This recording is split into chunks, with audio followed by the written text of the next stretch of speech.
नमस्कार मेरे सभी स्टूडेंट्स को। क्या हाल है जी आप सभी के? सब ठीक ठाक, सब बढ़िया। जो स्टूडेंट्स जुलाई के एग्ज़ाम में अपेयर हो चुके हैं, आप लोग बहुत ईगरली अपने रिजल्ट्स के लिए वेट कर रहे होंगे and I wish you the best of luck for your results. और जिन स्टूडेंट्स का फाउंडेशन का एग्ज़ाम का रिजल्ट आने वाला है, आपको भी बेस्ट ऑफ लक एंड आपको happy learning for the future, और आप लोग अच्छे से अपने इंटरमीडिएट की पढ़ाई करें। मेरा नाम जसप्रीत सिंह जौहर है और आप में से बहुत सारे स्टूडेंट्स की रिक्वेस्ट के ऊपर आज मैं यहाँ पे एक टॉपिक लेके आया हूँ, that is GST council.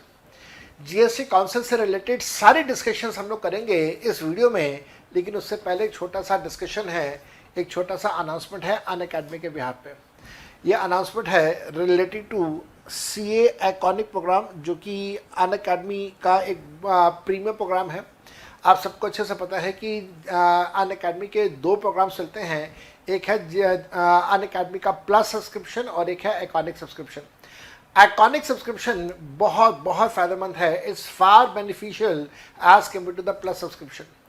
Iconic के अंदर प्लस के जितने बेनिफिट्स हैं वो सारे होंगे, दैट इज़ अनलिमिटेड टाइम्स आप क्लासेस देख सकते हैं, लाइव देख सकते हैं, रिकॉर्डेड देख सकते हैं, बहुत सारे फैकल्टी मेंबर्स की क्लासेस देख सकते हैं। जो भी बेनिफिट प्लस को मिल रहे हैं वो सारे आइकॉनिक को भी मिलेंगे, लेकिन उसके अलावा आइकॉनिक सब्सक्रिप्शन में कुछ एक्स्ट्रा बेनिफिट्स और आपको दिए जाते हैं। जैसे आपको पर्सनल कोच का बेनिफिट दिया जाता है। ये जो पर्सनल कोच है, ये आपके मेंटोर के तरह काम करेगा, आपकी मदद करेगा, आपकी पढ़ाई लिखाई में आपकी मदद करेगा, आपकी भी टाइम टेबल्स बनाने में मदद करेगा, रिविजन्स किस प्रकार से करना है उसमें आपकी मदद करेगा, टेस्ट सीरीज में आपकी परफॉर्मेंस कैसे जा रही है उससे रिलेटेड आपकी मदद करेगा। आपको प्रिंटेड बुक्स मिलती हैं, आपको दर भदर भटकने की ज़रूरत नहीं है और बार बार प्रिंट आउट्स निकालने के लिए आपको कैफ़े जाने की ज़रूरत नहीं है। सारे के सारे printed books, proper hard copy की बुक्स आपके पास पहुंच जाती हैं। टेस्ट सीरीज़ आप सबकी अलग से चलती है और साथ साथ में सोशल नेटवर्किंग के ऊपर, डिस्कॉर्ड के ऊपर आपका एक अलग चैनल बनाया जाता है, जिसपे आपके और आप जैसे बाकी स्टूडेंट्स, लाइक माइंडेड पीपल सारे इकट्ठे होते हैं and you can do the discussions about the various things. इसके साथ साथ में अलग अलग प्रकार के एक्सपर्ट्स आपको आपसे मिलवाए जाते हैं, जो कि आपको इंसाइट देते हैं कि किस तरीके से सीए की पढ़ाई लिखाई की जाए ताकि आगे इंडस्ट्री में आपकी डिमांड बनी रहे। आइकॉनिक सब्सक्रिप्शन सीए इंटरमीडिएट के लिए अगर आप लेते हैं तो मैं सलाह दूंगा कि आप एक साल का सब्सक्रिप्शन लीजिए, जिसकी फ़ीस है 38,250।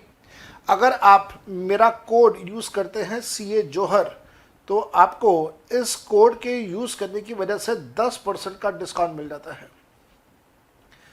10% का डिस्काउंट आपको मिलता है और ये जो डिस्काउंट है, ये 38,250 का डिस्काउंट, लगभग 3,800 रुपये का डिस्काउंट आपको मिल जाता है। तो आपका काफ़ी रेम्यूनरेशन उसमें बच जाता है। इसी प्रकार से लेटेस्ट से अगर आप फाउंडेशन और इंटरमीडिएट के कॉम्बो के बारे में सोचते हैं, तो मैं आप सबको सलाह दूंगा फिर आप उस केस में 2 साल का सब्सक्रिप्शन लीजिए, क्योंकि लगभग 8 से 9 महीने आपके फाउंडेशन में लग जाते हैं और उसके बाद लगभग आपके 15 से 16 महीने आपके लग जाते हैं इन इंटरमीडिएट। तो आप 2 साल का सब्सक्रिप्शन लीजिए और उसकी फ़ीस है 66,000 रुपीज़। अगेन इस 66,000 में आपको 10% का डिस्काउंट मिल सकता है अगर आप मेरा कोड यूज़ करेंगे। मेरा कोड है CA Johar.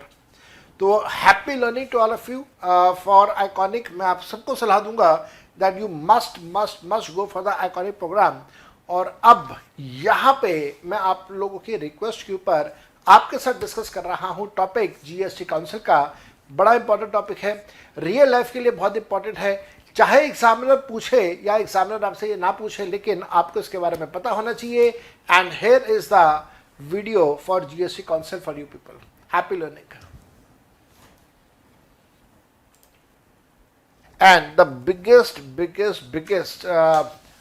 amendment that was done was the introduction of GST Council. तो आर्टिकल नंबर 279A इंट्रोड्यूस किया, जिसमें जीएसटी काउंसिल बनाया गया और इस जीएसटी काउंसिल में को बहुत सारी पावर दी गई। पहली चीज़ मन में जो आती है कि साहब ये जीएसटी काउंसिल का मतलब क्या है, तो आप ऐसे समझिएगा कि जीएसटी काउंसिल एक ग्रुप होगा, इंडिविजुअल्स का ग्रुप होगा, जिसको एक अथॉरिटी दे दी गई कॉन्स्टिट्यूशन ऑफ इंडिया के द्वारा कि वो कानून बना भी सकते हैं और वो कानून इंप्लीमेंट भी कर सकते हैं। दोनों चीज़ें, कानून बना भी सकते हैं, इंप्लीमेंट भी कर सकते हैं। ध्यान रखिएगा, ये एक ऐसी यूनिक फेडरल बॉडी है। फेडरल का मतलब होता है जहां पे सेंट्रल्स का और स्टेट्स का दोनों का पार्टिसिपेशन हो। Anything which has a participation from central government as well as the state government, that is what we call as a federal. तो ये एक फेडरल बॉडी होगी जिसके अंदर सेंट्रल गवर्नमेंट का भी पार्टिसिपेशन है, स्टेट गवर्नमेंट्स का भी पार्टिसिपेशन है और सारे स्टेट गवर्नमेंट्स का पार्टिसिपेशन है। और ये एक ग्रुप होगा, एक मिनिस्ट्रियल ग्रुप होगा, एक ग्रुप होगा इंडिविजुअल्स का जो कि जीएसटी से रिलेटेड कानून बनाएगा और साथ में उस कानून को इम्प्लीमेंट भी करेगा। ये जो जीएसटी काउंसिल है, this is a law making body, एक बहुत ज़रूरी concept. mark this as the most important concept, the most important concept। Heading दीजिएगा GST council, article number 279A, article 279A GST council, article 279A GST council. Points पे लिखते चलेगा। Point number 1, the 101st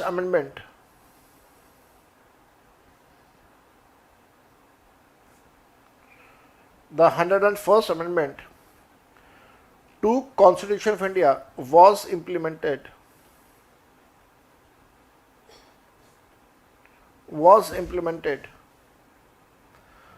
from 8 सितंबर 2016। तो कितने साल हो गए? लगभग 5 साल हो गए। Yes. Article number 2, point number 2, article 279A, article 279A gives power to the President of India, to the President of India to constitute within the period of 60 days, within the period of 60 days, 60 days कहाँ से check करोगे? From 8th September 2016, comma, a joint forum, forum is body, a joint forum of central government and state government, and such forum and such joint forum will be called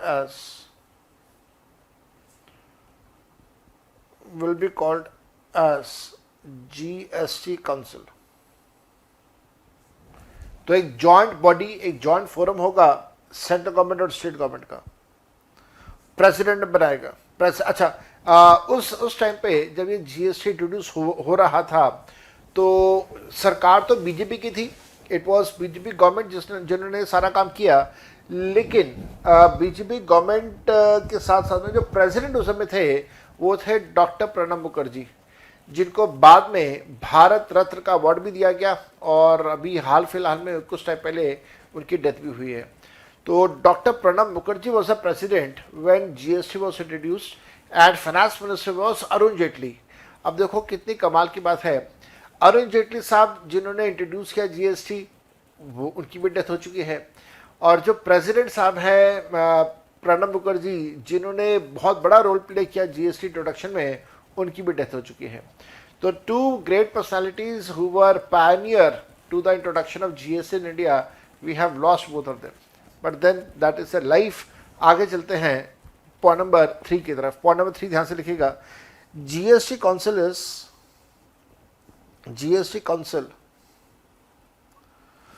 is a unique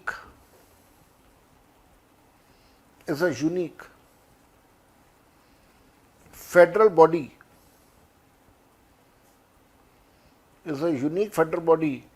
under Constitution of India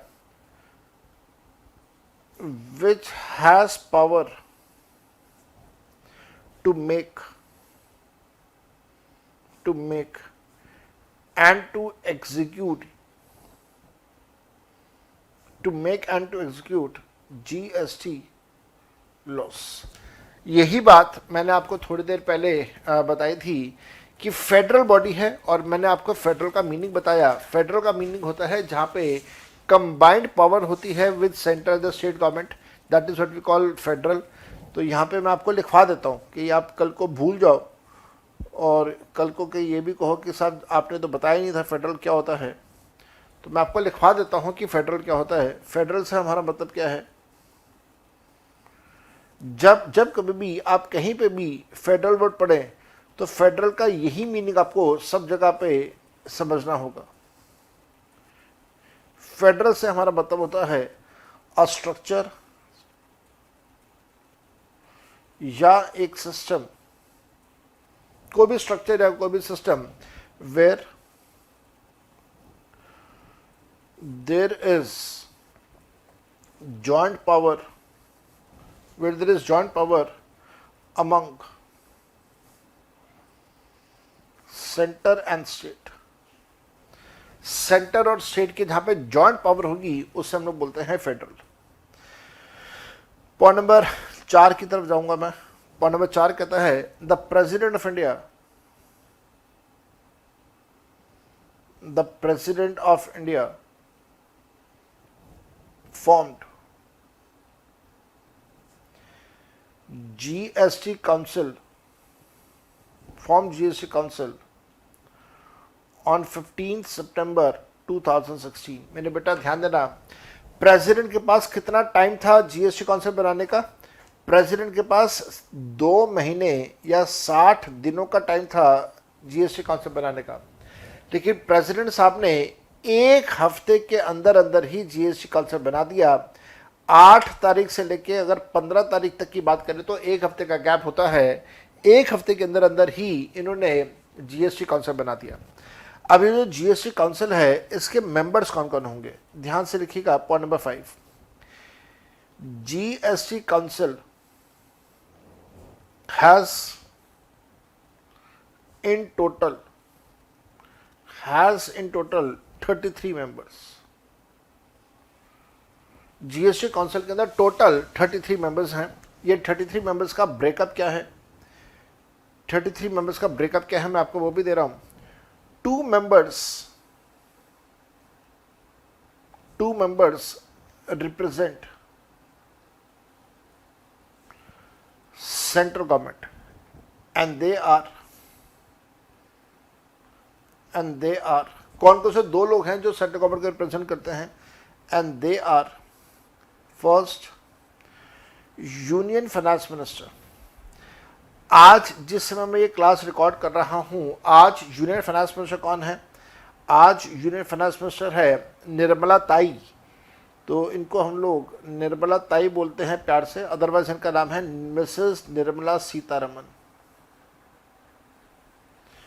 तो निर्मला ताई बोल दीजिए, ताई जी बोल दीजिए, जैसा भी आप बोलना चाहें। तो यूनियन फाइनेंस मिनिस्टर, और इसके साथ साथ में minister of state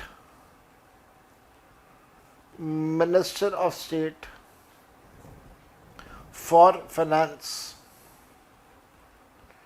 minister of state for finance, revenue. और जिस समय मैं ये क्लास रिकॉर्ड कर रहा हूं उस समय जो union finance minister of state हैं वो है पंकज चौधरी, मिस्टर पंकज चौधरी। कुछ टाइम पहले तक यहाँ पे अनुराग जी होते थे, लेकिन अब उनको यहाँ से हटा दिया गया है और उनको दूसरी जिम्मेवारी दे दी गई है। और अब जो minister of state for finance revenue है वो है पंकज चौधरी। मैं एक बार आपके सामने आरो बात को समझाने के लिए, देखिए जो GST काउंसिल है, GST काउंसिल में टोटल 33 मेंबर्स होंगे। 33 में से 2 मेंबर्स तो ऐसे होंगे जो सेंट्रल गवर्नमेंट को रिप्रेजेंट करेंगे। अब कौन कौन से 2 हैं? एक तो हमारे जो फाइनेंस मिनिस्टर हैं हमेशा वो होंगे यूनियन फाइनेंस मिनिस्टर।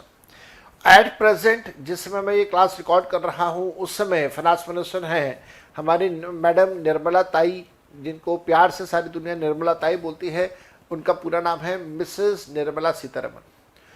और साथ साथ में अब मैं इसमें आगे कुछ आपको बात समझाने की कोशिश कर रहा हूँ, सुनेगा ध्यान से। देखिए, जो मिनिस्ट्री ऑफ फाइनेंस है ये बहुत बड़ी मिनिस्ट्री है और बहुत क्रूशल भी है, जहाँ पे पूरे इंडिया की इकोनॉमी इसके ऊपर इसके ऊपर बेस्ड रहती है। जब हम लोग फाइनेंस की बात करते हैं तो फाइनेंस में हमेशा दो डिपार्टमेंट्स आते हैं। एक होगा पैसा कमाने वाला डिपार्टमेंट, एक होगा पैसा खर्च करने वाला डिपार्टमेंट। पैसा कमाने वाला जो डिपार्टमेंट है मिनिस्ट्री के अंडर, जो पैसा कमाने वाला डिपार्टमेंट उसे बोलते हैं रेवेन्यू, और जो पैसा खर्च करने वाला डिपार्टमेंट उसे बोलते हैं एक्सपेंडिचर। याद रखना, रेवेन्यू और एक्सपेंडिचर को फर्दर लीड करने के लिए मिसेस निर्मला सीतारमण के सबॉर्डिनेट्स की अपॉइंटमेंट की जाती है। एक तरह से आप ऐसे मान लीजिए कि मिसेस निर्मला सीतारमण एक टीम की कैप्टन है, तो उनके आगे वाइस कैप्टन अपॉइंट किए जाते हैं, जिनकी जिम्मेवारियां थोड़ी सी और होती हैं, अलग किस्म की होती हैं। तो ये जो वाइस कैप्टन है इनको हम लोग बोलते हैं मिनिस्टर ऑफ स्टेट्स। और ये सिर्फ फाइनेंस में नहीं है, ये हर मिनिस्ट्री में होता है, लगभग हर मिनिस्ट्री में होता है। And these are the subordinates to the main minister, and बहुत सारी पावर्स इनके नाम पे डेलीगेट करके आगे काम किया जाता है। तो एक तरह से पावर डेलीगेशन और पावर शेयरिंग का यहाँ पे एक बड़ा अच्छा नमूना मिलता है हमें। अब जीएसटी जो है वो रेवेन्यू से रिलेटेड है, पैसे से रिलेटेड है, पैसा कमाने से रिलेटेड है। इस वजह से जो minister of state in the finance ministry होगा, जो रेवेन्यू डिपार्टमेंट को संभाल रहा होगा, वो भी जीएसटी काउंसिल का मेंबर होगा। जिस समय मैं ये क्लास रिकॉर्ड कर रहा हूँ उस समय minister of state is mister Pankaj Chaudhary. तो mister Pankaj Chaudhary will also be the member of the GST council. ये दो लोग हैं जो कि सेंट्रल गवर्नमेंट को रिप्रेजेंट करेंगे। Coming to point number B, 28 members will represent 28 members will represent their respective states। यहां पे मैं फिर आपके सामने आ रहा हूं। आप लोगों को याद होगा 5 अगस्त 2018, 18 नहीं 19, 5 अगस्त 2019, 2 साल हो गए, शायद 2 या 3 साल हो गए। तो 5 अगस्त 2019 को हमारे जो होम मिनिस्टर हैं मिस्टर अमित शाह, उन्होंने राज्यसभा के अंदर, हिम्मत देखो यार, क्या जबरदस्त हिम्मत है, उनको पता था कि लोकसभा में तो मेरे को अप्रूवल मिल जाएगा, राज्यसभा से अप्रूवल लेना है। और उन्होंने राज्यसभा के अंदर इंट्रोड्यूस किया एक कानून जिसमें जम्मू कश्मीर का जो स्पेशल स्टेटस था आर्टिकल 370, उसको ख़त्म करते हुए जम्मू कश्मीर को एक यूनियन टेरिटरी बना दिया। जम्मू कश्मीर में भी अगर आप देखें तो जम्मू कश्मीर एक अलग यूनियन टेरिटरी रहेगा, लद्दाख एक अलग यूनियन टेरिटरी रहेगा। जम्मू कश्मीर जो यूनियन टेरिटरी है उसमें अपनी सरकार भी हो सकती है, जैसे दिल्ली में है या पांडिचेरी में है। और लद्दाख एक अलग से यूनियन टेरिटरी है जिसका सारा का सारा कंट्रोल सेंट्रल गवर्नमेंट के पास रहेगा। तो जम्मू कश्मीर जो पहले एक प्रकार से हमारा स्टेट था, उसको स्टेट का उसका दर्जा खत्म करके यूनियन टेरिटरी बना दिया। तो पहले हम लोग कहते थे कि we have 29 states, but now we don't have 29 states, we have 28 states. After that article 370 abolition of 370 of the JK, we have not 28 states। तो मैंने यहाँ पे 28 ही लिखा है। So 28 members will represent their respective states। they are generally, आमतौर पे आमतौर की बात कर रहे हैं, they are generally finance ministers of their states. अपने अपनी स्टेट के जो फाइनेंस मिनिस्टर हैं वो जीएसटी काउंसिल के मेंबर बनेंगे। और can be any other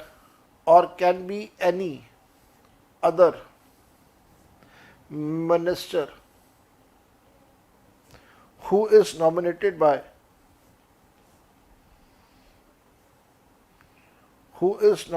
by state government। Point number C, Delhi, Pondicherry and Jammu Kashmir, Delhi, Pondicherry and Jammu Kashmir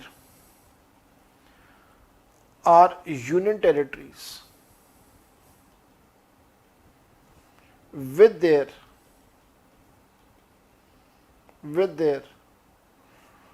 own government. Delhi में आप सबको पता है आम आदमी पार्टी की सरकार है, मिस्टर अरविंद केजरीवाल हमारे चीफ मिनिस्टर हैं। मैं दिल्ली से बिलोंग करता हूं, इसलिए मैंने हमारे वो वर्ड यूज़ किया।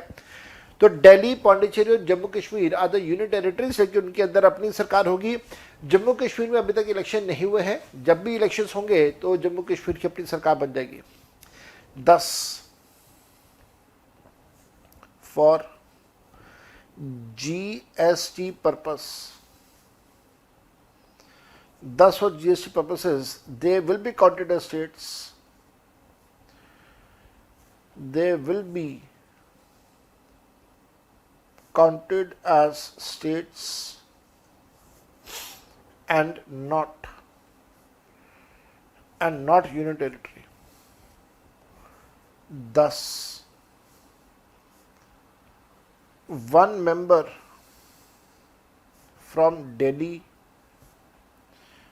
Jammu Kashmir, Pondicherry, one member from Delhi, Jammu Kashmir, Pondicherry will also be part of GST council, वो भी GST काउंसिल का पार्ट होगा। तो कितने पॉइंट्स लिखे आपने? अभी तक आपने लिखे हैं 5 पॉइंट्स। आपने लिखे अभी तक 5 पॉइंट्स। तो अगर आप टोटल देखें तो 33 का टोटल कैसे हुआ? 33 का टोटल देखिएगा, 2 आगे सेंट्रल गवर्नमेंट के, 2 आगे सेंट्रल गवर्नमेंट के, 28 आगे आपके स्टेट्स के, 28 और 2 हो गए 30, और 30 के बाद 3 आगे जम्मू कश्मीर, दिल्ली और पौंडीचेरी के। तो टोटल हो गया हमारे पास 33 मेंबर्स। तो गिनती हमारी पूरी है। आगे चलेंगे, पॉइंट नंबर 6 की तरफ चलेंगे। The chairman of GST council will always be the chairman of GST council will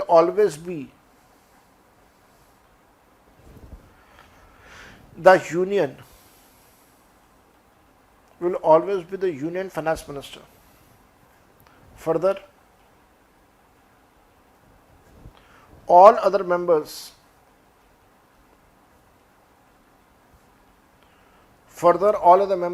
will choose among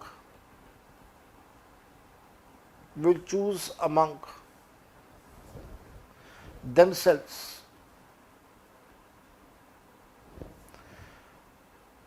a vice chairman. Will choose among themselves a vice chairman.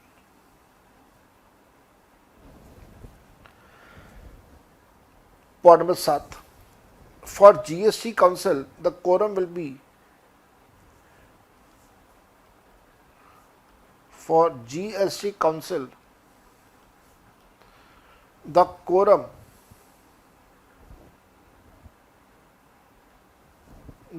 will be 50% for any GST council meeting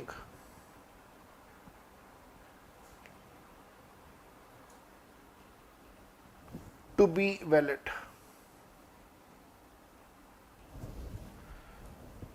लिख लो, अभी 2-3 points लिख लो, फिर मैं सारे एक ही बार मैं आपको समझा दूंगा। Decisions of GST council have to be on mutual consensus. Consensus का मतलब होता है आपसी सहमति, mutual consensus. If there is no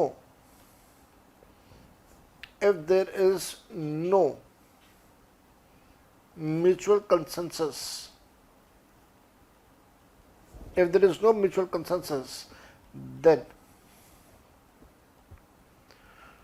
then decisions will be taken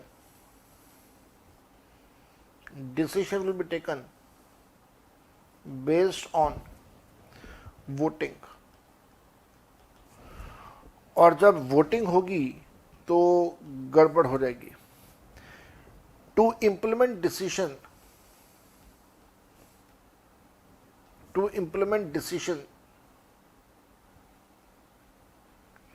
minimum, to implement the decision minimum, मैं दोबारा लिख रहा हूं, to implement decision minimum of 75% votes should be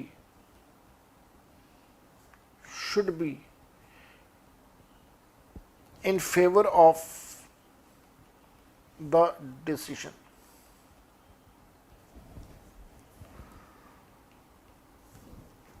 For voting, 33% weightage will be given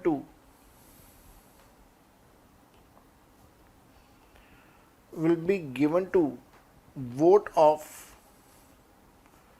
central government, and 67% weightage will be given to votes of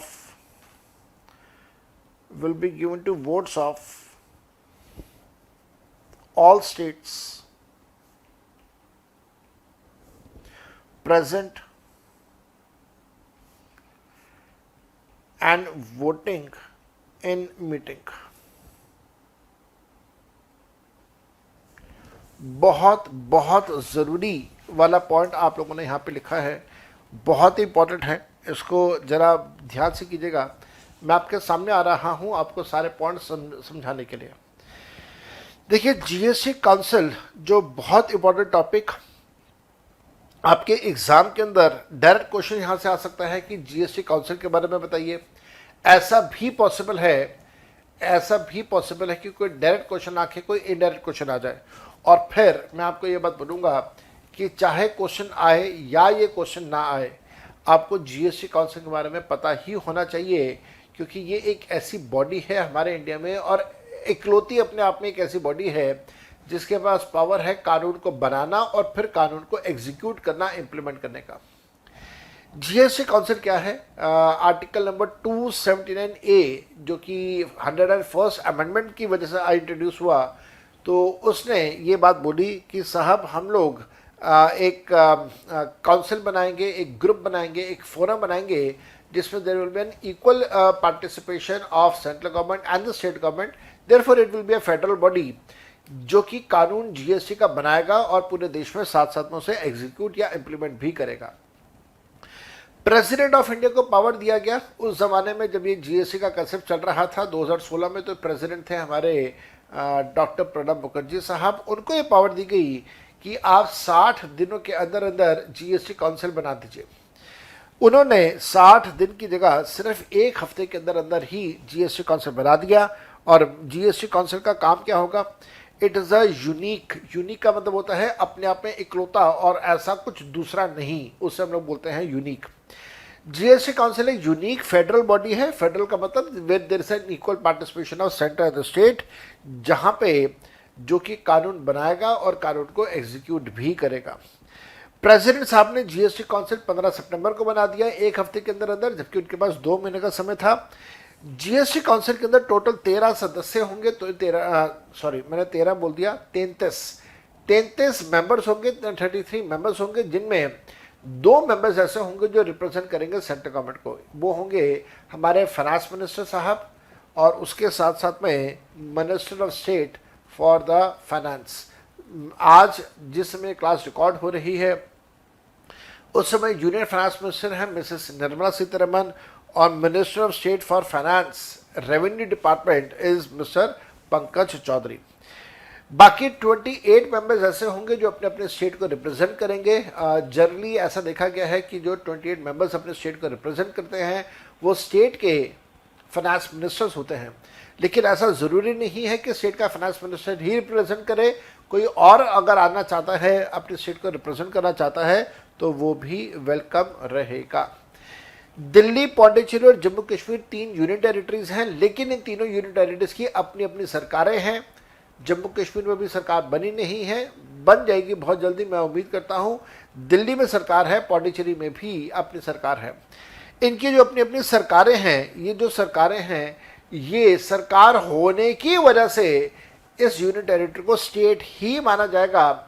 तो हमारे पास total हुए 2 + 28, 30, 30 + 3, ये total हो गया 33।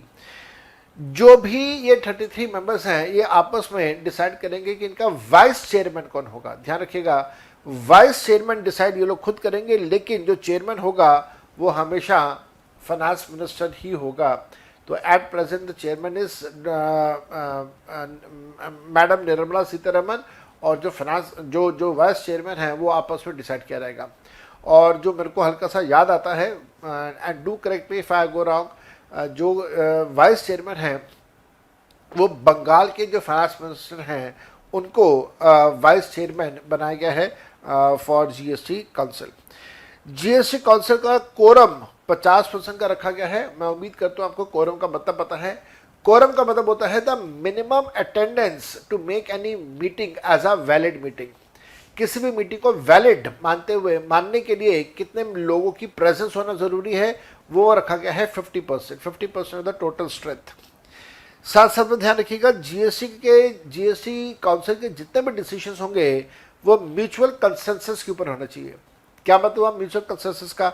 म्यूचुअल कंसेंसस का मतलब होता है आपसी सहमति, कि मैंने कोई बात बोली, आप भी उससे एग्री करते हैं, आपके साथ वाले भी एग्री करता है, उसके साथ वाले भी एग्री करता है, तो हम सब की रजामंदी है, हम सब एक ही बात से सहमत हैं। इसको हम लोग बोलते हैं म्यूचुअल कंसेंसस। लेकिन ऐसा ज़रूरी नहीं है कि हर बात म्यूचुअल कंसेंसस हो। कभी कभार थॉट प्रोसेस अलग अलग होता है, डिफरेंस ऑफ ओपिनियंस होते हैं।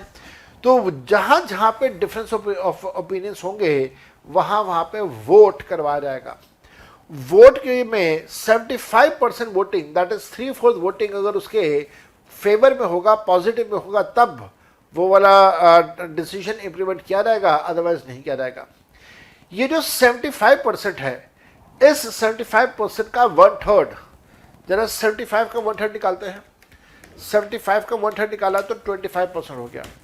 तो that means out of 75, 25% has been given to the central government. जब हमने कहा 25 तो 25 कैसे आया, आप पॉइंट नंबर 10 को ध्यान से देखेंगे तो आपको बात समझ आएगी। लिखा हुआ है वोटिंग में 33% वेटेज जो है वो सेंट्रल गवर्नमेंट की वोट को दिया जाएगा। और सेंट्रल गवर्नमेंट के सिर्फ 2 व्यक्ति हैं, एक पंकज चौधरी साहब, एक Nirmala Sitharaman madam.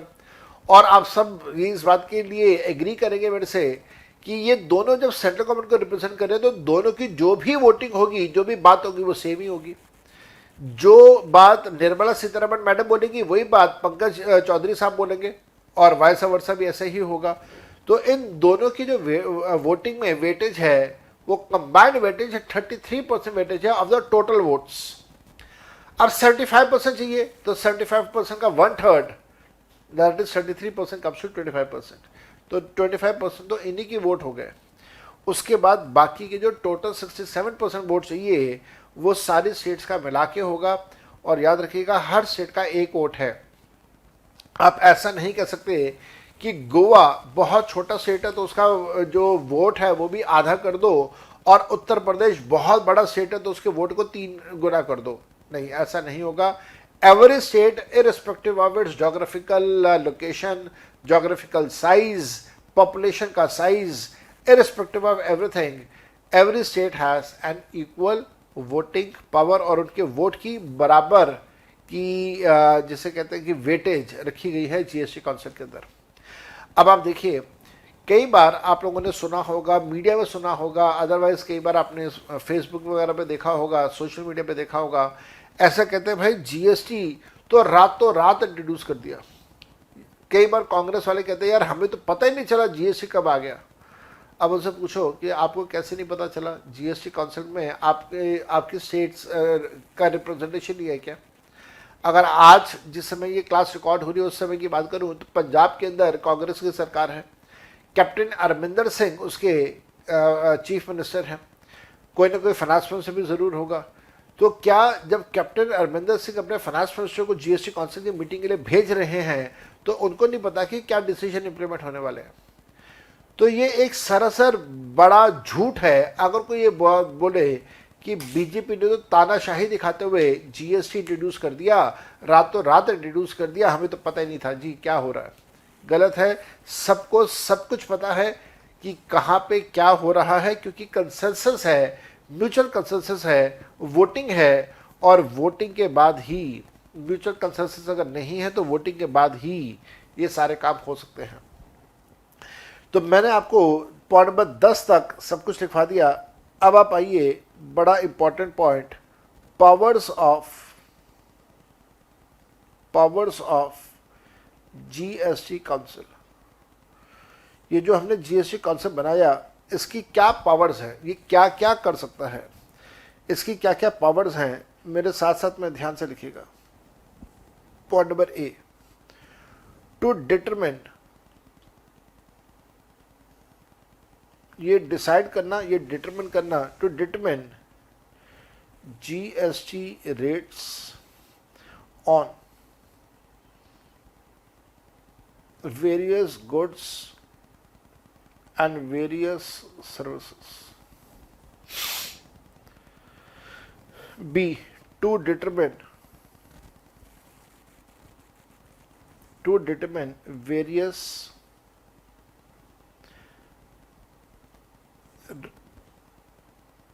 rates of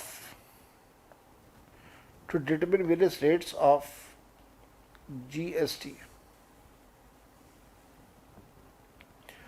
To decide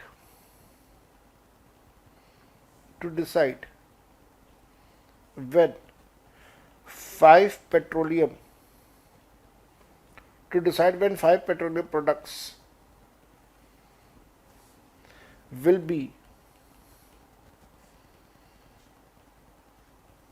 brought under GST. D, to decide how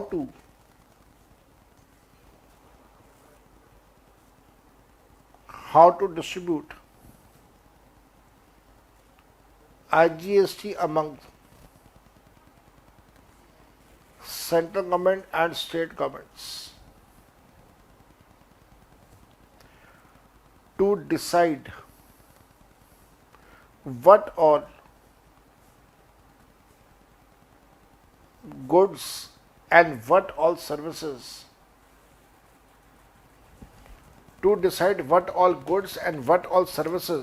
कौन कौन से goods, कौन कौन से services are exempted from GST,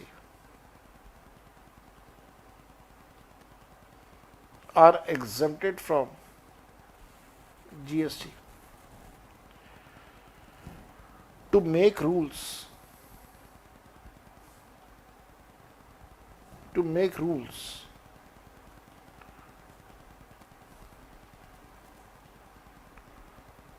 for implementation of GST. And last one, to decide GST exemption limits. तो मेरे बेटा ये अलग से अपने आप में बड़ा इंपॉर्टेंट टॉपिक है, तो इसको अच्छे से करके जाना कि जीएसटी काउंसिल की कौन कौन सी पावर्स हैं। आओ एक बार ज़रा दोबारा पढ़ते हैं जीएसटी काउंसिल की क्या क्या पावर्स हैं। पहला, जीएसटी के कौन कौन से रेट्स होंगे गुड्स और सर्विसेज के ऊपर, वो डिसाइड करना। कौन कौन से रेट्स होंगे, 0% है, 5% है, 12% है, 18% है, 20% है। तो अलग अलग जो रेट्स हैं उनको डिसाइड करना, 28% है, इन सारे रेट्स को डिसाइड करना। स्लैब्स को डिसाइड करना, आप ऐसा मान लीजिए कि एक प्रकार से स्लैब्स को डिसाइड करना। तो एक बात तो ये होगी कि स्लैब्स क्या क्या होंगे। दूसरा ये है कि कौन से गुड्स के ऊपर और कौन से सर्विसेज के ऊपर कौन सा रेट होगा। जैसे मान लीजिए अगर मैं यहाँ पे आपको वीडियो लेक्चर्स के थ्रू पढ़ा रहा हूँ तो वीडियो लेक्चर्स के ऊपर जीएसटी का रेट 18% होगा क्योंकि वो सर्विसेज में आता है। लेकिन क्या सारे सर्विसेज के ऊपर 18% होगा? Again the answer is no. जैसे जीटीए की सर्विसेज हैं या ट्रांसपोर्टेशन ऑफ पैसेंजर की सर्विसेज हैं तो वहाँ पे 5% का रेट भी है, 12% का रेट भी है। तो ये डिसाइड करना कि कौन सी सर्विस पे कौन सी सिचुएशन में कौन सा रेट अप्लाई होगा, 5 होगा, 12 होगा, 18 होगा, ये पावर भी किसके पास? ये पावर भी जीएसटी काउंसिल के पास। तो आपको पॉइंट ए और पॉइंट बी दोनों एक जैसे लग रहे होंगे लेकिन दोनों में फर्क है। पॉइंट ए में आप ऐसा मान लीजिए कि ये कहा जा रहा है, हम लोग ये डिसाइड कर रहे हैं पॉइंट ए में कि रेट्स का स्लैब्स क्या होंगे, और पॉइंट बी में हम लोग ये डिसाइड कर रहे हैं कि एक पर्टिकुलर गुड्स या एक पर्टिकुलर सर्विसेज के ऊपर हम लोग कौन सा टैक्स रेट लगाएंगे। फिर पॉइंट नंबर सी की अगर हम लोग बात करें तो जो 5 पेट्रोलियम प्रोडक्ट्स हैं वो 5 पेट्रोलियम प्रोडक्ट्स कब जीएसटी के दायरे में आएंगे। जिस समय मैं ये क्लास रिकॉर्ड कर रहा हूं उस समय लगभग हर स्टेट के अंदर पेट्रोल का रेट 100 रुपये से ज़्यादा है। तो ये 100 रुपये से ज़्यादा है और इसके अंदर लगभग 70 से 80% टैक्सेस हैं। तो इन टैक्सेस को कब हटाया जाए, कब इन टैक्सेस को कम किया जाए, कब पेट्रोल का दाम को कंट्रोल किया जाए, ये कौन डिसाइड करने वाला है? जीएसटी काउंसिल डिसाइड करने वाला है। और जीएसटी काउंसिल में सेंट्रल गवर्नमेंट भी होती है, स्टेट गवर्नमेंट भी होती है। इसी वजह से आपने देखा होगा जब पेट्रोल के दाम इतने ज़्यादा बढ़ गए तो अपोजिशन की तरफ से भी कोई शिकायत नहीं हुई, कोई खास प्रोटेस्ट नहीं किया। हाँ, सिंबॉलिकली प्रोटेस्ट करना था क्योंकि उनका काम है प्रोटेस्ट करना, क्योंकि उनका काम है अपोज करना, तो सिंबॉलिकली तो उन्होंने प्रोटेस्ट किया, लेकिन होल हार्टेडली प्रोटेस्ट किसी ने भी नहीं किया। क्यों नहीं किया? क्योंकि जीएसटी काउंसिल के अंदर वो लोग भी बैठे हुए हैं जो कि प्रोटेस्ट करने के बारे में सोच रहे हैं, तो उनको पता है कि असलियत क्या है, इस वजह से उन्होंने कोई खास होल हार्टेडली प्रोटेस्ट नहीं किया। साथ साथ में जीएसटी काउंसिल का एक और बहुत मेजर रोल है कि जो भी आईजीएसटी का पैसा होगा जो सेंट्रल गवर्नमेंट के नाम पे इकट्ठा हो रहा है वो पैसा सेंट्रल गवर्नमेंट और स्टेट्स के बीच में डिस्ट्रीब्यूट किस प्रकार से करें। साथ साथ में कौन कौन से गुड्स और कौन कौन से सर्विसेज होंगी जिनको एग्जेप्ट रखा जाएगा, एग्जेम्पशन की कैटेगरीज पर कौन कौन से आएंगे। जैसे national flag of India has been exempted from GST. इसी प्रकार से और बहुत सारी चीज़ें हैं जिनके ऊपर जीएसटी नहीं लगेगा, जैसे फ्रेश फ्रूट्स एंड वेजिटेबल्स। तो आपने देखा होगा जो हमारे सब्जी मंडी के अंदर सब्जियां बेची जाती हैं उनके बारे में यहाँ पे बात हो रही है। फिर जीएसटी के रूल्स इम्प्लीमेंट कैसे होंगे, कब होंगे, कौन करेगा, कैसे करेगा, और फिर जीएसटी में एग्जेम्पशन लिमिट्स क्या है। आपको अच्छे से पता है इनकम टैक्स में एग्जेम्पशन लिमिट्स होती हैं 2,50,000, 3 लाख, 5 लाख। इसी प्रकार से जीएसटी में एग्जेम्पशन लिमिट्स को रखा गया है 10 लाख, 20 लाख, 40 लाख। अगर कोई व्यक्ति सिर्फ गुड्स बेच रहा है और कुछ स्पेसिफिक स्टेट्स के बाहर है तो फिर 40 लाख की लिमिट लगती है। स्पेसिफिक स्टेट्स है तो 10 लाख या 20 लाख की लिमिट हो सकती है, डिपेंडिंग अपॉन कौन सी स्टेट है। सर्विसेज के केस में 20 लाख की या 10 लाख की लिमिट होती है, अगेन डिपेंडिंग अपॉन की कौन सी स्टेट के अंदर आप काम कर रहे हैं। तो ये 10, 20, 40 लाख की जो लिमिट्स है, ये लिमिट्स किसने डिसाइड करी हैं? ये लिमिट्स भी डिसाइड करी हैं हमारे जीएसटी काउंसिल ने। अब इसके